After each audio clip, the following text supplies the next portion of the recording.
5, verse 9. This is right after Joshua has circumcised everybody. That's where we ended off. And now it says, Vayomer Hashem el Yoshua, that Hashem said to Joshua, Hayom, today, Galoti, I have removed, et chirpat Mitzrayim, the disgrace of Mitzrayim, me'alechem, from upon you, you being plural, Vayikra, B'Shem Makomahu, and he called the name of that place Gilgal, Ada Yom Hazeh, until this day. Okay, what will be the questions?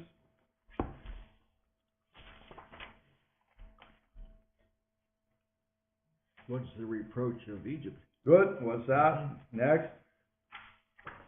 What else? There's something that should be clearing. At least to me it was clearing. So, the name Gilgal? There you go. What does Gilgal have to do with this?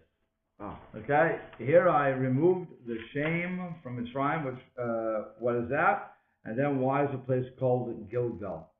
So Rashi says, what does it mean I removed?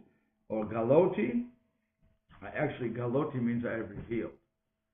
So that, or uncovered. So Rashi says, Hasiroti. He explains it to me. I removed the disgrace of Mitzrayim, Shahayum, they said. So, and why? Because what happens? What's the disgrace? Rashi explains that there's the people said, Paro said to Moshe when he was, I think this is on the 7th or 8th plague, and he says, see, I have that there is wickedness looking at you, or the word Ra'ah is opposite to you. Now Ra'ah, Rashi explains, was the name of a star that was a sign of blood. And what Paro was saying to Moshe and Aaron when they were saying, we want to go out to the desert with our people to sacrifice to God. So it says, we see that it will be upon you in the desert that you will be killed out there, because Ra'ah is going to come and get you. And so later when Moshe, when the Jews get in trouble with God, one of the various times it happens, but God threatens and says, Moshe, remove yourself from the people because I'm going to destroy them. What does Moshe say? Lama Yom Mitzrayim lemor bira'ah hotzia. Why should Egypt say Ra'ah took them out? You want to say that you took them out. You want everybody to recognize that you, God, took them out, not Ra'ah, the star. Ra'ah took them out just to kill them. Okay, so it would have been a profanation of your name to allow them to say that, because to allow them to say that something else besides you took them out. Proof being that Pharaoh said, Ra'ah, I saw Ra'ah, the star Ra'ah, that's taking a very midrashic approach at this, that Ra'ah took him out, and so therefore it was no good. Now, he says they didn't know what Pharaoh was seeing. He did see blood out there, according to this midrash. But what he didn't understand was the blood was not of the star Ra'ah, but rather the blood of the circumcision. When you're circumcising, you have blood. So when they were circumcised in the days of Joshua, that's when they saw the blood, and therefore they removed the reproach or the shame of of Pharaoh. And still the Erev Rav that went up with them, they were still there, and they saw it. Okay, so they saw that it was not the blood of that Ra'ah didn't kill them, rather that it was the blood of the circumcision. What is the Erev Rav? Oh, I'm sorry. The Erev Rav was the multitude of peoples who left with the Israelites out of Egypt. They saw the miracles, and they said, rather to be with the winners, the victors, than to be with the losers. So they jumped on our bandwagon, and they left with us. They would cause us many problems, including the golden calf. But it's at least they're blamed for it. So, but they were also the ones who would ultimately convert into us. This is where you got a whole the whole question of are converts good for the Jewish people or bad for the Jewish people?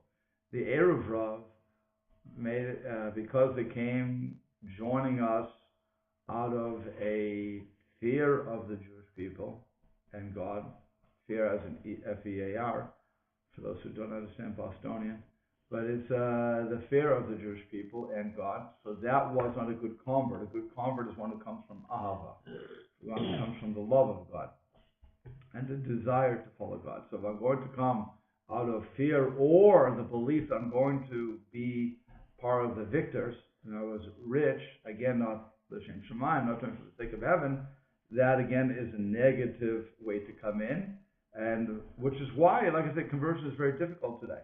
We want, and it has been for probably thousands of years at this point, where we want to make sure that the prospective convert understands exactly what they're getting into and is doing it for the right reasons. That's why, if you remember, there was a show, Bridget Loves Bernie.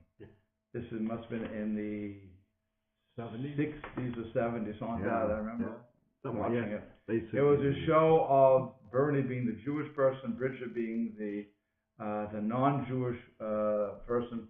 It was all based upon probably the jazz singer from what was the original jazz singer? Not Neil Diamond, Al Jolson. The jazz singer was the same sort of story, I believe, right?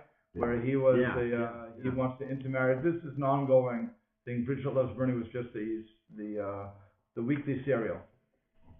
The point is that Bridget never, if I remember correctly, never converts. They were just doing a sort of intermarriage from the 60s and 70s. It was supposed to be a very funny show, showing the lightheartedness of religion and a mixture of cultures. Fine, but Bridget, the point I'm bringing up for Bridget Loves Bernie was you have this this person who the family would constantly try to convert. I don't know. We never saw her family. I don't think we ever saw her family. We only saw the Jewish side of this. I'm pretty sure that they were trying to convert. Did we ever see the father? I don't know. We did. I don't remember. But there was a constant thrust, maybe on both their sides, to want to convert them to one or the other. But again, that conversion would never be one of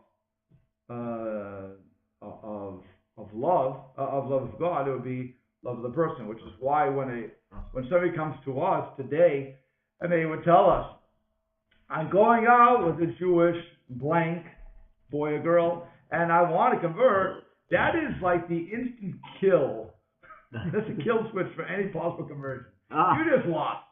You're not doing it for the right reason. But they don't get it. People don't get why we're saying no to that, because you're doing it for the wrong reason. You want to come. Another one with this was I remember an outtake from there was a show, Sex in the City, and again, same sort of thing. A Jewish person married a non-Jewish person, a convert. She converted in the show, and so when things are going wrong, she says, "I converted for you." He goes, "Whoa, you didn't convert for me. It's the wrong. I never asked you to convert. You should have converted for God, not for me." And again, that was, a slap in the face.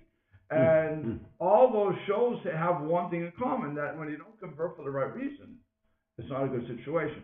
So here, the Erev Rav, when they converted, like I said, they did convert, or they came with us. There was no conversion back then. They came with us for all the wrong reasons. And you know where else you see this? Which other biblical book do you see this in? We just read it. Purim.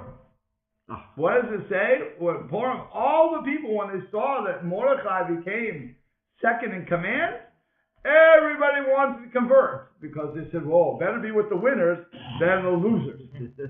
Okay? Again, wrong reason to do it. You had the Maccabees, who converted the Idumeans, which would cause us headaches later on because of Well, the Nazarenes, they converted them by force too. Herod came from that. You had Jesus coming from that line. That whole forced conversion, he was part of that. The Nazarenes. The Nazarenes were part of that forced conversion. Yeah, it was all. We had a whole bunch of things coming out of those forced conversions, and they were forced because they were whether or not they say convert or die, I don't know. I don't think there was that sort of forced conversion. I think it was, I may be wrong. Let history talk for itself.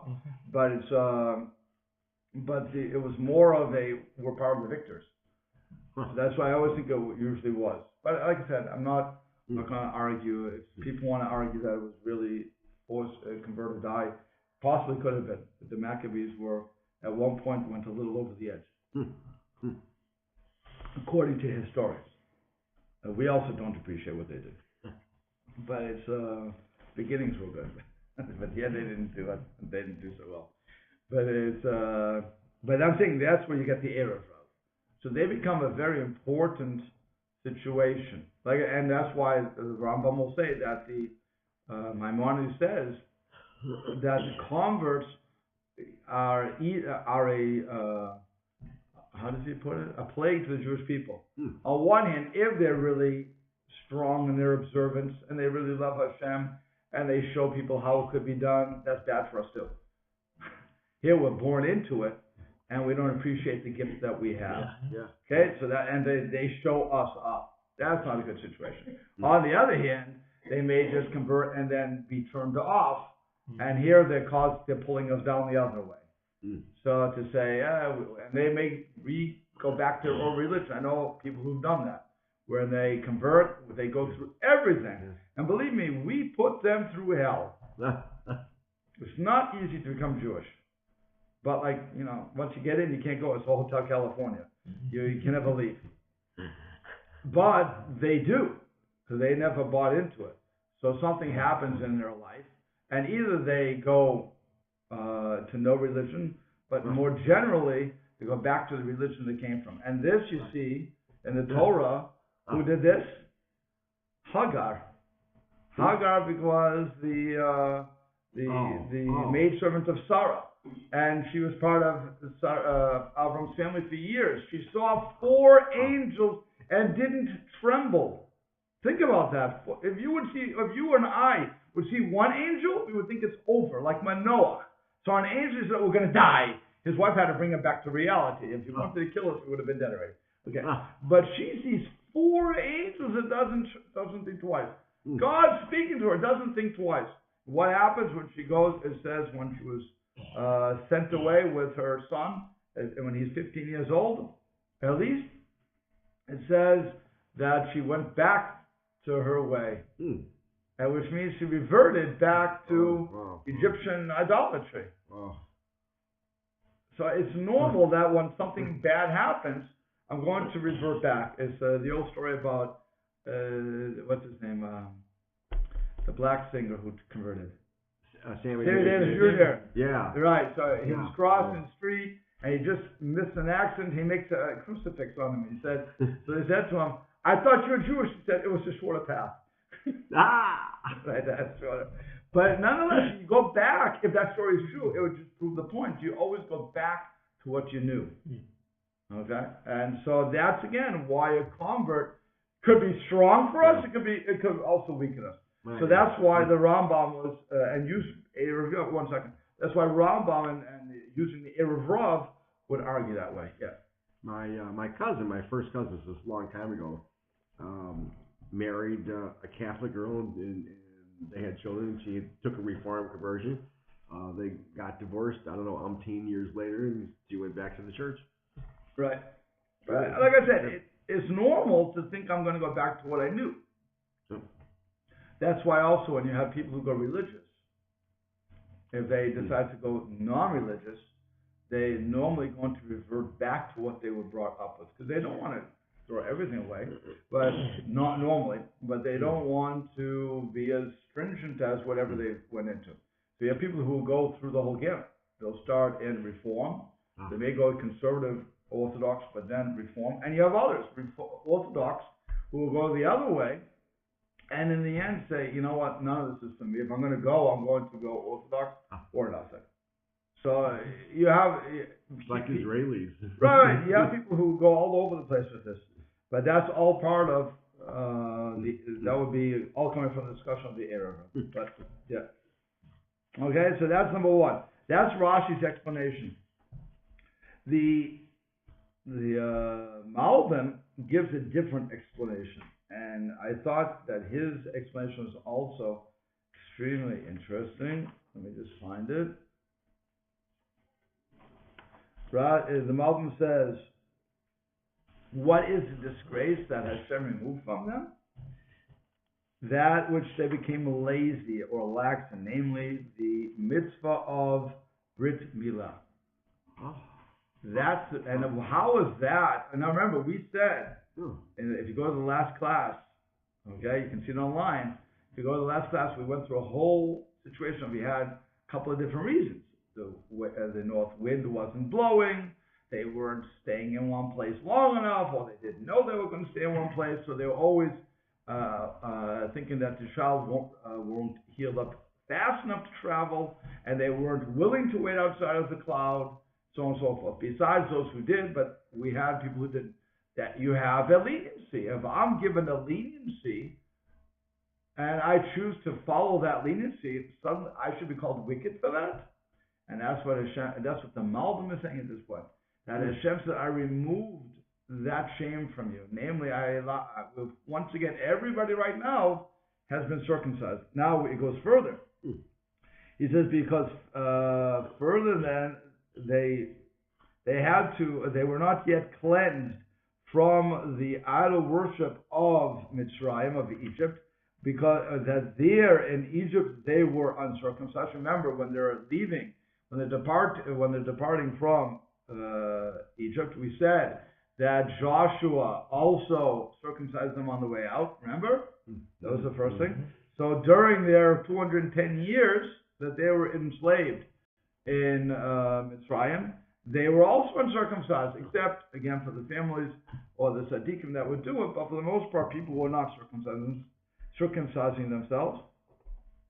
So it says that was, again, the disgrace I removed upon off them, because the foreskin is something of revulsion, and that's why it says in Genesis when Jacob's children are talking to Shem, and it says that they try to convince the people to become circumcised, so in order to get Dinah.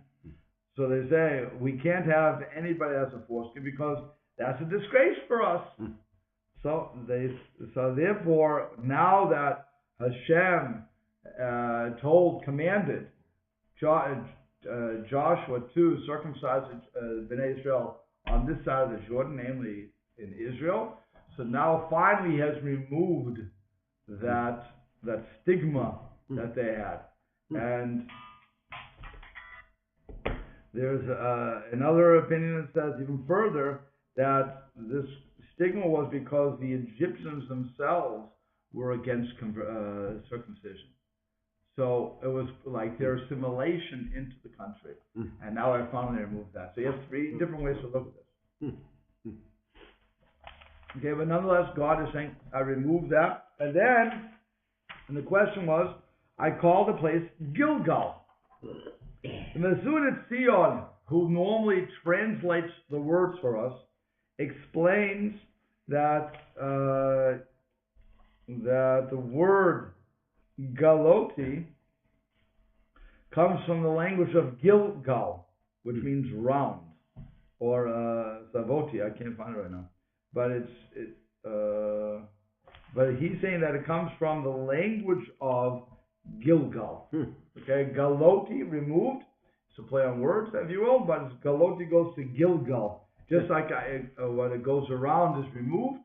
So that's what it's called. And he, like I said, it seems that he wants to say it comes from the Shoresh. But I don't know if that's, if you could really say that. My problem was because Galotin If you ask most people, they'll tell you the shorish is Gimel Lamed Hey, to reveal. But it could come from Gilgal. I'm not going to argue with the Mitzvah's Tzion, but he's saying from the language of Gilgal V'Savul, to round or going around. Okay, so, and that would make sense then. So there's a play on words. Galoti to Gilgal will be the same thing. Since I removed the shame of Mitzrayim, so that's why we're going to call the name of the place Gilgal, which means removed. Not all round, actually round. Okay, I'm turning it over. Okay? That's all from verse 9. So here we go. Verse 10. Vayachanu b'nei Yisrael b'Gilgal. And b'nei Yisrael encamped in Gilgal. Vaya'asu. And they made at a Pesach, the Passover offering. Ba'arba'a asr yom l'chodesh be'erev. On the 14th night of the month. Which month are we in? Nisan. Very good. Remember, we crossed on the 10th. It's the 14th. Why can they bring... Why is the Torah making why is Joshua making an announcement? I should actually let you ask that question, but why is suddenly we're hearing about Pesach? That's the question. About Arabot in the plains of Jericho. That's the end of the verse. So again, they were encamped in Gilgal, and they made the Passover offering on the 14th day of the month, we said of Nisan, at night or in the evening, in the plains of Jericho.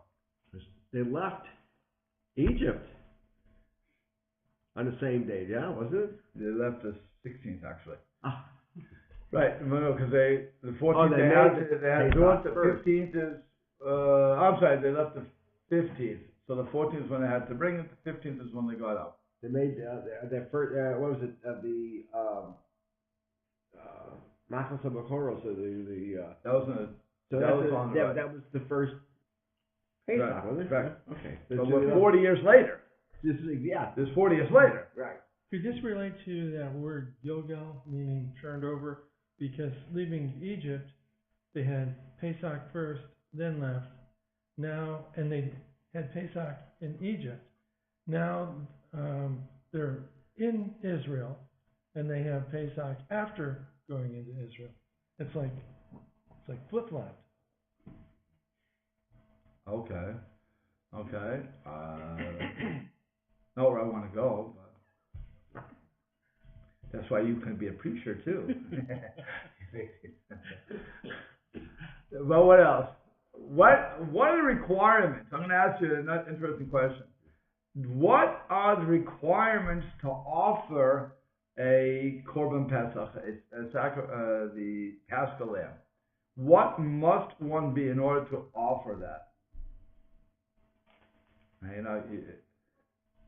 To be a Kohen? No, you must be circumcised. Oh. Okay? You must be circumcised. So here we are giving for the 40 years in the desert. In other words, actually, I shouldn't say that. The first year in the desert, they did do this, the sacrifice. That's what it says. They did it. After that, they didn't do it anymore because people weren't circumcised. And it says in the Torah that an Ariel, if an uncircumcised person eats from the Passover lamb, then he will be spiritually cut off from the Jewish people. Here you have this generation was not been circumcised, so why would I want them to get cut off spiritually from the Jewish people? Rather, don't bring the Paschal lamb. It's only a positive injunction.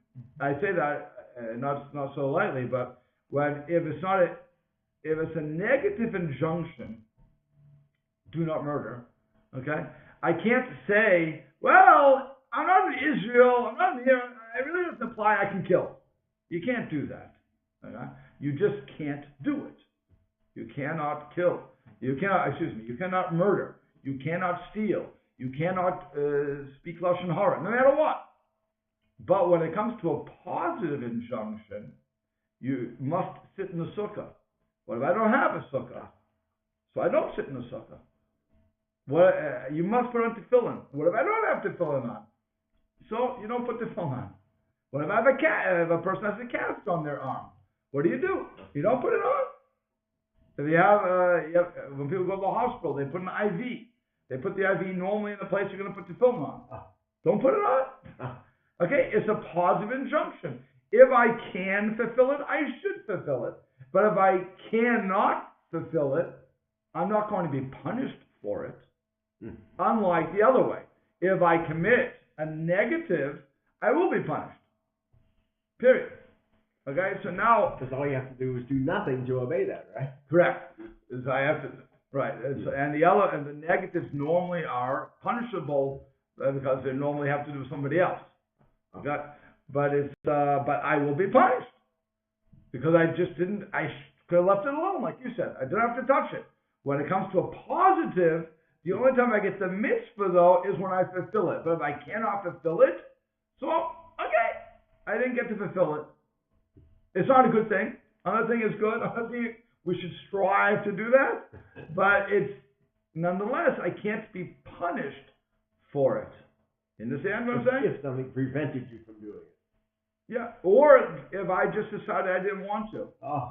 In other words, if I decide, the non-Jewish nations throughout our illustrious history have forbidden many things. Okay, one was they forbade conversion. 2, they forbid us to have kosher. 3, they forbid us to teach Torah. Okay, in reality, they were all positive injunctions. In reality, if I didn't do it, I didn't do it. Now, every moment, the truth is, every moment I'm uncircumcised is committing a sin because I didn't become circumcised. But it's not something you can punish me for unless I do something wrong, like eat a Paschal lamb. It's really not something you can punish me for. There's no prohibition that says you must be. So you can't be uncircumcised. It says if you are uncircumcised, then blah blah bang. Okay, so you should be circumcised at 8 days old. That's why if a child is sick, we don't run to give him a circumcision on the 8th day, right? Sometimes you push it off. You can push it off if what we call it today? Premature baby. Jaundice. Jaundice baby. Sometimes a jaundice baby won't be circumcised for a month. No. God forbid. I mean, it shouldn't last that long. But it's past the 8th day. What's going on? We have a commandment to do it. Okay. We have a life that supersedes. We have a positive injunction: save the person's life. So you have to do what you have to do. Again, if it's such a horrible sin, it's going to be cut off from the Jewish people. Yeah, if I do the wrong thing with it. Okay, so that's why really in those situations when they forbade that, they were forbidding positive injunctions. Really, if somebody wanted to loosen the government, okay, they could have done it, which again goes back to why the Jews in the desert didn't circumcise their kids. They had a leniency. Were they wicked for it? No, they just did not fulfill the positive injunction. But at the same time, they couldn't bring a Pesach offering either. So with one, you have the other. Okay, so it's a tightrope that you walk. If you're not going to do something, be aware that you're not getting the credit for that, but you also may not be able to do other things. Okay, and I'll give you an example on Sukkot. If I'm living at home or in an apartment, okay, and I don't have a sukkah because I didn't build it or I couldn't build it, whatever the case is going to be, I cannot have bread. I can have all the food I want, but I can't have bread without going to a sukkah. Okay? That would be a practical example of that. So if you're living in an apartment, you can have your meat, you can have potatoes, you can have a nice time. But you cannot have bread or spaghetti or mazonis or something like that. You can't have it. Tough luck. Deal with it. You didn't make a sukkah. If you do eat bread or mazonis or something like that, you are transgressing a commandment. You're not allowed to do that. You understand what I'm saying?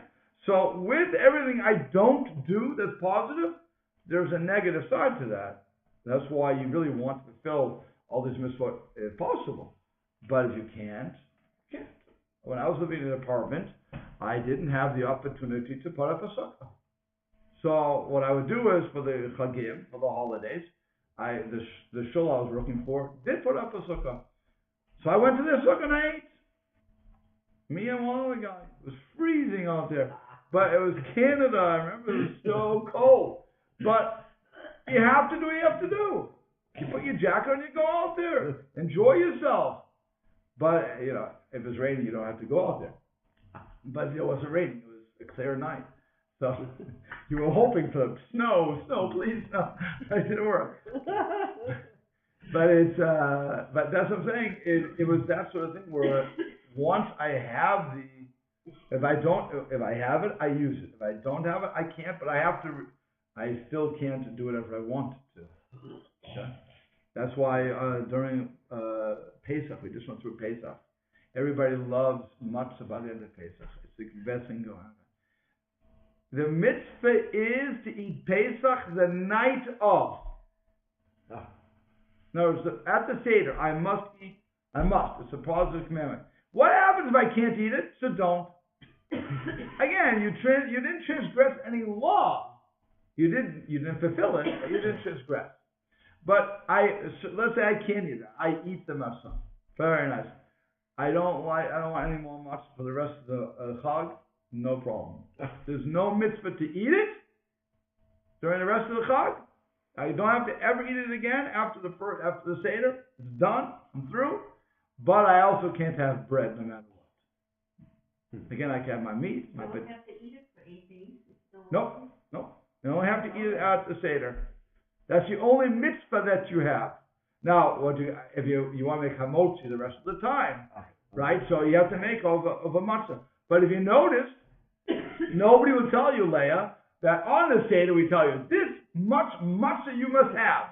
Yeah, 3/4 of a piece, 1 whole piece. I saw that on one box that we have. It said 1 piece of matzah, which is this big, okay, is 1 kazayit. I was like, that's the least you can eat. Saying, wow, they are the most stringent people I've ever seen. And they're already ruling for us on a box. Luckily, it was only in Hebrew, so most people don't understand what they're saying. Okay. But it was like, wow, where did you come up with this one? That measure I've never seen. That's worse than the Chazon Ish, which class will be on Tuesday. But it was unbelievable. But that's what people eat. Now, during the rest of Pesach, did you see anybody running to shove matzah down their throat? No. You had a little meat piece, you had your meal. Nobody ever said you have to eat more, did they? You had? Somebody say you had to eat more? My great-grandson shoveled it in the whole time. Well, every single meal? Yeah, the meals that I attended. Okay, I don't know. But I'm just saying, I can't say, I cannot speak for everybody. By the way, he's right. Really, he's right. You have to eat the kazayit. And all these times, you have to eat the size of an olive, which is extremely big when you flatten it out, apparently. Okay, I don't know. But it's the point is that we all don't do that.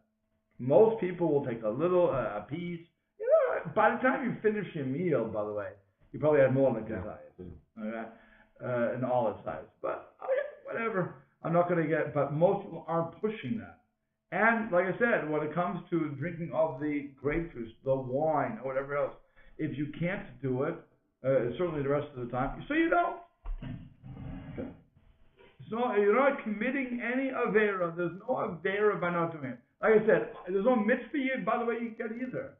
The only mitzvah you're getting is that I'm saying kiddush, I made a motzi, I have a meal. That's all. So I'm fulfilling that I should be rejoicing on the holiday. But if I'm going to get sick off of it, that's not rejoicing. So that's why you don't have to go crazy. And that's, again, I had matzah all the way through. But if somebody cannot stomach it, you don't eat it. You don't torture yourself. And I always tell people, why do you torture yourself? It's like when they want to clean before Pesach. I understand cleaning for chametz, that's a halacha. You have to clean.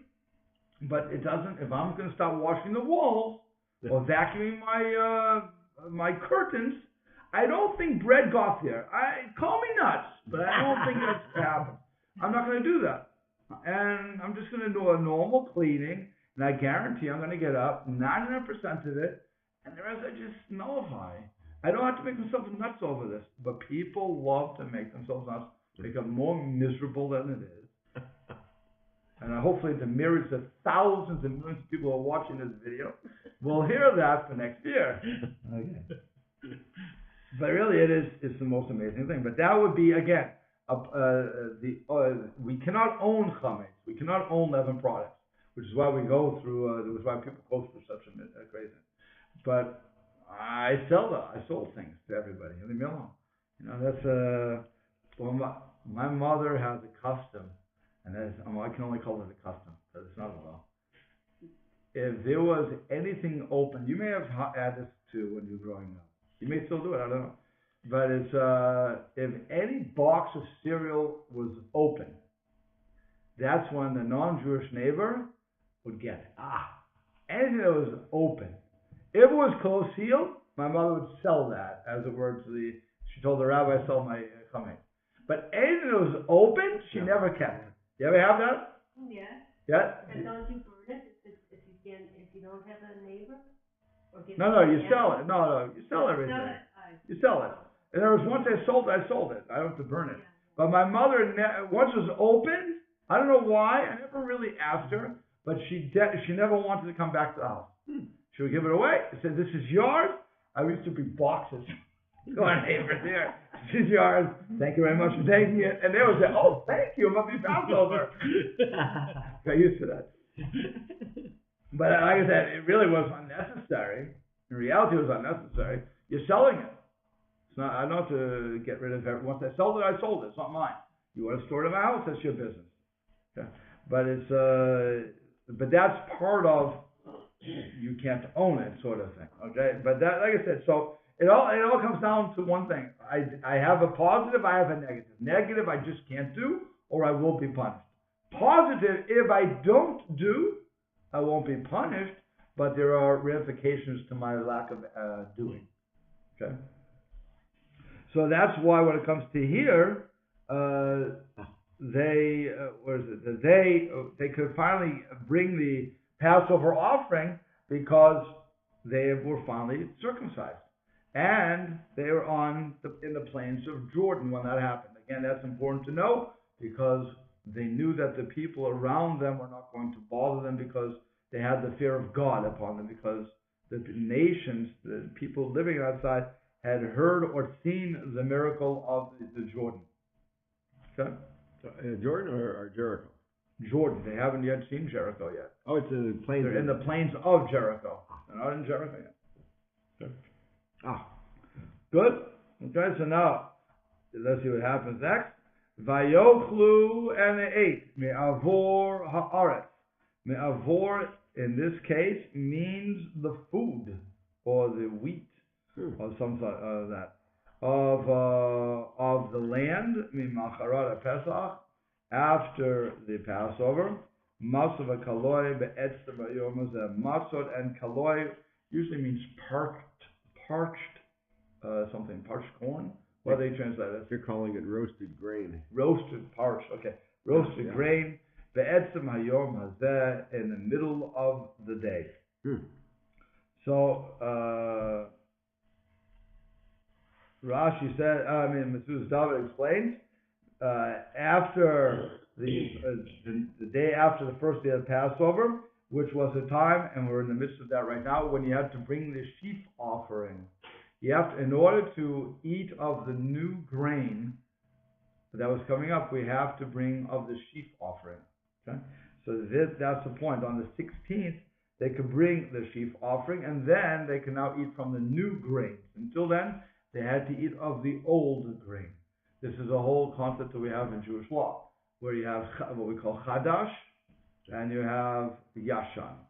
Yashan means the old stuff. Chadash means the new stuff. If we were living in Israel, then we would be forbidden by Jewish law to eat new stuff, the Chadash, until the until the 16th of Nisan. And then there's a period that we kick into the old stuff. But we have to use the old stuff first, okay?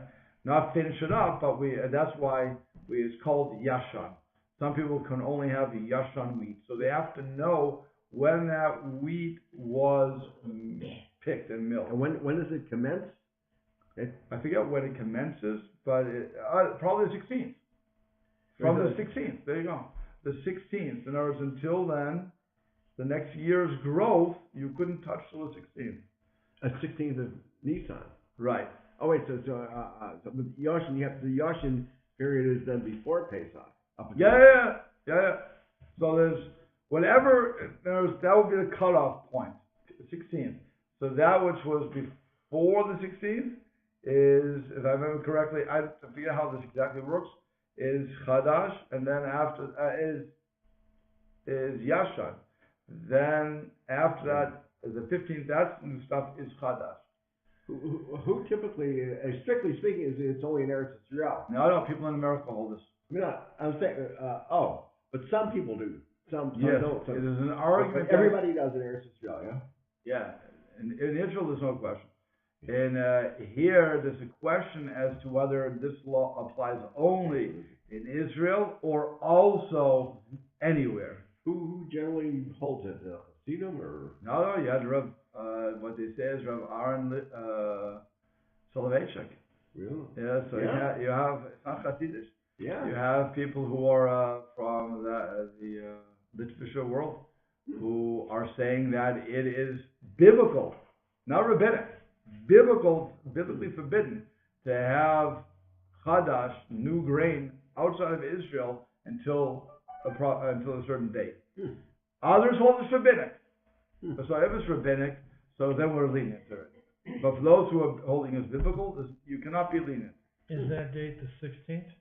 Again, the 16th of Nisan. So that's from there they can eat, but I don't know where they stop. I'm not sure how they figure out what is. Or at what point Right. later in the year that you have to start with Yashin again. Correct. I'm not sure where that happens. But I know that if I know that certain, the one you actually could ask how he does it is Rabbi Katz. Rabbi Katz holds by, he holds that. So he could explain it in detail how you would know when the cutoff date is, what is Chadash, what is Yashan, so on and so forth. That would be the best. I mean, he holds by it. So he's doing it. So he has to be aware. Producers they mark on their packets, and don't they? Correct. The bakery Some of them do. The bakery. Good. What's the one who does it? Because Naki was using it. You had some people. Okay. No problem. Is that later in it? Yeah. Okay, we'll have to stop here then. But some people were doing it. The bakery, like I said, Naki was getting Yashan. So gold medal does it. Gold medal on the big bags will tell you. Oh, they do. They tell you on it on that one. Yeah. I mean, it's not even a Jewish brand. No. But they'll give you the date. Oh, there was another brand. I don't. Stop it.